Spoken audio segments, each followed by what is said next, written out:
பிரதமர் மோடியின் முரட்டு அடிமையாக எதிர்க்கட்சித் தலைவர் எடப்பாடி பழனிசாமி இருப்பதாக துணை முதல்வர் உதயநிதி ஸ்டாலின் விமர்சித்தார்.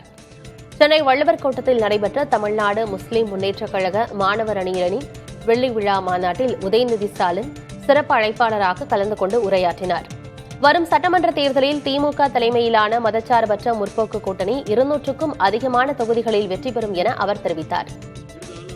பாசிஸ்டுகளையும் அடிமைகளையும் வரும் சட்டமன்ற தேர்தலில் நாம் ஒன்றிணைந்து வீழ்த்த வேண்டும் என்று உதயநிதி தெரிவித்தார்.